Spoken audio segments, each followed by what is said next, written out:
So this is a sad one. I'm not gonna lie. This is a sad one. So Marlon Moraes just announced his retirement today. This is sad. We saw that we saw it coming, right? Yeah. There was nobody else to fight, and he said it. He said it himself in an interview before his last fight. Before his last fight against Song Yadong, had a great interview, and he said, if I'm not here, if I cannot compete against the best fighter in the world, I'm done with the sport. There's no reason for me to do this. And I think a lot of fighters have that mentality. I heard Masvidal say the same thing as well, where it's like, if I can't compete with the young guns anymore, if I can't hold my own against the very best in the world, I don't want to do this anymore. Because I don't want to be a punching bag. I don't want to be the guy that you just beat up to get somewhere. I don't want to be the name in somebody else's resume just because. Do you know what I mean? And he said it pretty clearly before his last fight. And it's so sad. It's so sad to see it, because I was just talking in the last video about the prime years of your career. And I believe the prime years of your career are in between 30 and 35 years of age. That's the prime year where you get the combination of peak body performances and also experience. And it becomes the perfect balance between the two, where you are the best version of yourself, the best fighter. I don't want to say version, because there's still more room to grow. 35 is still very young in my opinion. There's still a lot of experience to gain from that. But in the fight game, you still need a very fresh body to compete. And 30 to 35, you still have that, with on top some experience to back it up. And Marlon Moraes is 33 years of age. That's sad, man. This dude is young. This dude, it feels like, I've watched all his fights since his loss to Cejudo, and it doesn't seem like he lost a step. It's weird, because let's say when you watch Tony Ferguson fight, it's apparent. You can see it the way he fights. You can detect exactly what's happening. Like, he's not the same fighter. His pop on his shot isn't as vicious. The elbows aren't as brutal and cutting, and his pace isn't as suffocating. You can see it in Tony Ferguson. And a lot of, fighters that are declining, you can see it. But when you watch Marlon Moraes, it doesn't look like that at all. Marlon Moraes still look as fresh and sharp as he used to. I promise you, go watch his fight with Song. Go watch it. The first round is one technical battle, and Marlon is in that fight. He is fast. He is powerful. I've never seen a bantamweight so speed. The combination of speed and power together. Marlon Moraes is exactly that. The perfect combination between speed and power. I've never seen a fighter overall have that combination. I've seen some very powerful guys, but the speed doesn't back it up. And I've seen some very speedy guys, some very fast hands, but the power usually isn't there. But Marlon has the combination of both, which is crazy and super unique in the sport of MMA. And he still has it. I promise you. In every one of his fight against Corey, I've seen Corey with like a broken, I think it was, he landed one spinning back fist, I think. And Corey's eyes was all swollen up. Against this fight, against the Cejudo, he completely battered him in the first round. Then against Merab, dude, he was this close of finishing Merab so many times. And it really seems like a stream of bad luck for Marlon Moraes. More than him slowing down, more than him not being the great fighter that he once was. It just seems like he fought guys that were extremely good, but didn't show up.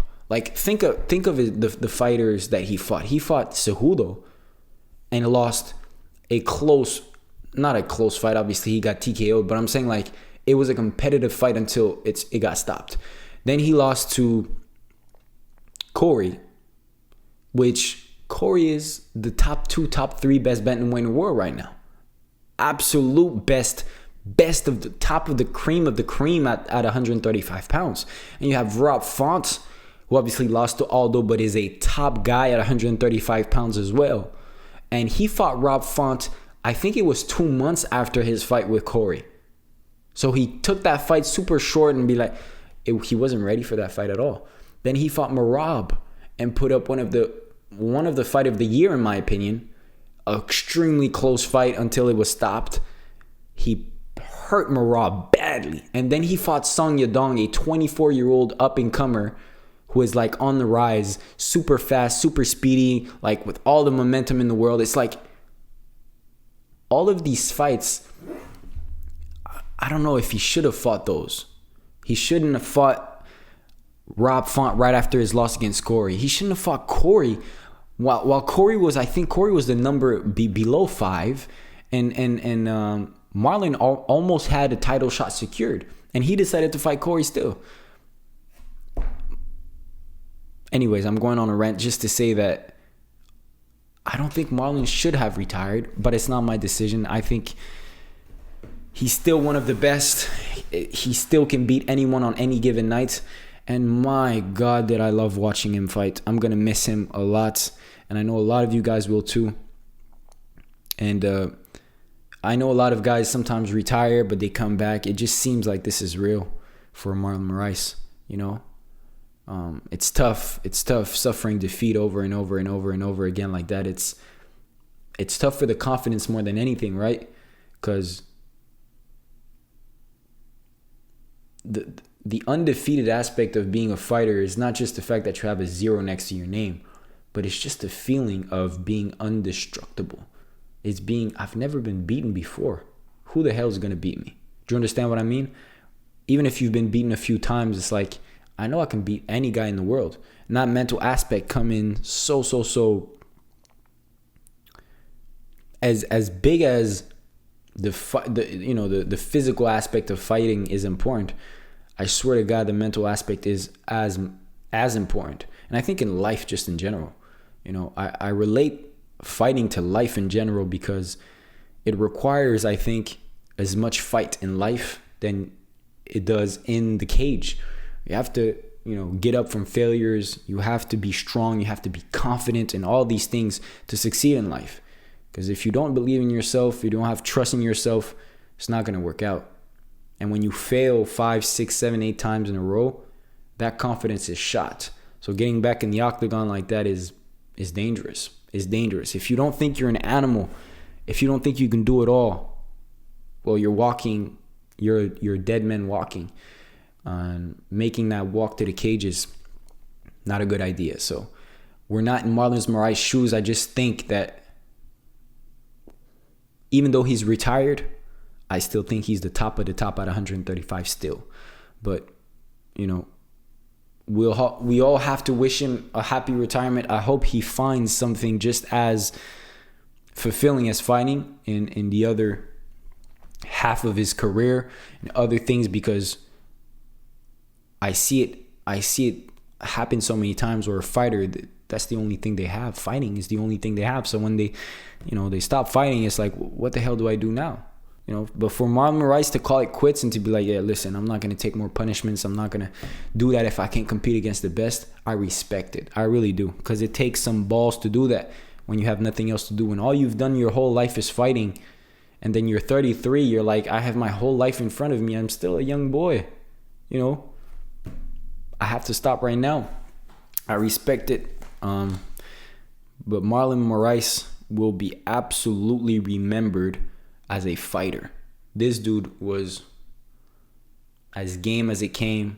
He fought everybody they were putting in front of him, and he put up a great fight every time. So much respect to Marlon Moraes, and I'm probably gonna go and watch some of his fights now because I just want to reminisce. You know, his fight with, you know, this dude knocked out the current champion right now. It's tough. It's tough to see that, but